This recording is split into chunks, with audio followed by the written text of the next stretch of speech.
2 अप्रैल को मनाई जाने वाली चैत्र शुद्ध चतुर्दशी के अवसर पर रेणुका माता मंदिर ट्रस्ट एकवीरा देवी देवस्थान में भक्तों की भारी भीड़ देखी जा रही है। एकवीरा देवी को महाराष्ट्र के 5वें शक्तिपीठ और खानदेश की कुलस्वामिनी के रूप में पूजा जाता है। यहाँ नवरात्रि के साथ साथ अन्य धार्मिक पर्वों पर भी भक्तों का तांता लगा रहता है। यहाँ चैत्र शुद्ध चतुर्दशी के पावन पर्व की यात्रा का शुभारंभ 31 मार्च से हो चुका है। मंदिर में भक्त देवी के दर्शन के साथ साथ अपने बच्चों का मुंडन करवाकर देवी के प्रति अपनी आस्था व्यक्त कर रहे हैं। महाराष्ट्र के अलावा गुजरात, मध्य प्रदेश और राजस्थान सहित कई राज्यों में भी श्रद्धालु यहां पहुंच रहे हैं। मंदिर प्रशासन ने आगामी चैत्र शुद्ध चतुर्दशी यात्रा के मद्देनजर सभी सुरक्षा व प्राथमिकता तैयारियां पूरी कर ली है।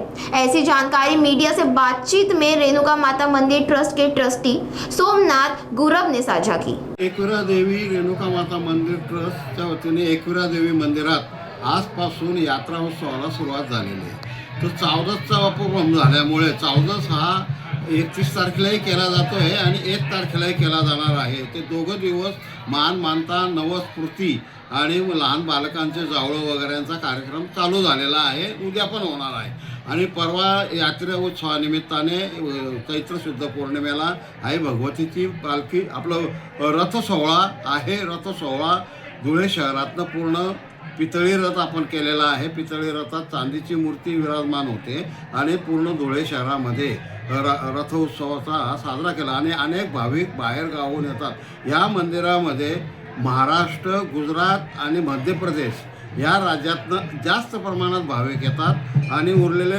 राज्यातले काही प्रमाणात येत असतात आणि ह्या उत्सवाची शोभा अगदी वाढवतात आणि आई भगवतीचा यात्रा उत्सव जोरात चालू होतो। पांझरा नदी पात्रामध्ये यात्रा भरलेली आहे। लहान पोरांचे खेळणे, पाळणे, वेगवेगळे साहित्य विक्रेते मोठ्या प्रमाणात आलेले आहेत आणि यात्रा उत्सवाचा सगळ्यांनी आनंद घ्यावा। धन्यवाद।